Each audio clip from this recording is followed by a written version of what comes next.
আবারও ভারতীয় গণমাধ্যম ইন্ডিয়া টুডের প্রকাশিত একটি মিথ্যা প্রতিবেদনের বিরুদ্ধে প্রতিবাদ জানিয়েছে বাংলাদেশ সেনাবাহিনী। মঙ্গলবার এক সংবাদ বিজ্ঞপ্তিতে এই প্রতিবাদ জানিয়ে বলা হয়, বাংলাদেশ সেনাবাহিনী লক্ষ্য করেছে ইন্ডিয়া টুডে আবারও একটি প্রতিবেদন প্রকাশ করেছে, যা মিথ্যা ও বিকৃত তথ্যের উপর ভিত্তি করে তৈরি। বিজ্ঞপ্তিতে বলা হয়, বাংলাদেশ সেনাবাহিনীর একটি নিয়মিত বৈঠককে বাংলাদেশ সেনাবাহিনীর প্রধান উপদেষ্টা মোহাম্মদ ইউনূসের বিরুদ্ধে সম্ভাব্য অভ্যুত্থানের আশঙ্কায় জরুরি বৈঠক হিসেবে উপস্থাপন করেছে।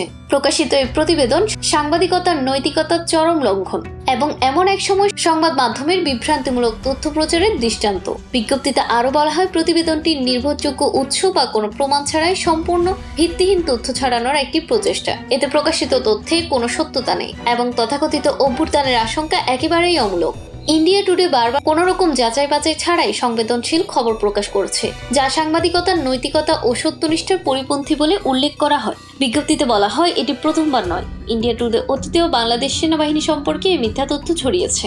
গত 11ই মার্চ আমরা প্রকাশিত একটি বিভ্রান্তকর ও অসত্য প্রতিবেদন খণ্ডন করে বিবৃতি দিয়েছিলাম। তবু এ ধরনের অসত্য প্রতিবেদন প্রকাশ অব্যাহত থাকে, এটি ইন্ডিয়া টুডে সম্পাদনা নীতির ব্যাপারে উদ্বেগজনক ইঙ্গিত দেয়। সংবাদ পরিবেশনের পরিবর্তে তারা এখন চাঞ্চল্য সৃষ্টির লক্ষ্যে মিথ্যা তথ্য প্রচার করছে, যা অত্যন্ত দুঃখজনক। সেনাবাহিনী বিজ্ঞপ্তিতে আরো জানায়, বাংলাদেশ সেনাবাহিনী জাতির সেবায় প্রতিশ্রুতিবদ্ধ এবং গণতন্ত্র ও শান্তির নীতিগুলো দৃঢ়ভাবে অনুসরণ করে যাবে। আমরা ইন্ডিয়া টুডে সহ সব গণমাধ্যম দায়িত্বশীল সাংবাদিকতার চর্চায় আহ্বান জানাই এবং অনুরোধ করি ভিত্তিহীন ও ক্ষতিকর তথ্য প্রচার থেকে বিরত থাকার জন্য, যা শুধু দুই দেশের জনগণের মধ্যে অপ্রয়োজনীয় বিভক্তি ও অবিশ্বাস সৃষ্টি করবে। তাহসিন জান্নাত, নিউজ ডেস্ক, FTV নিউজ।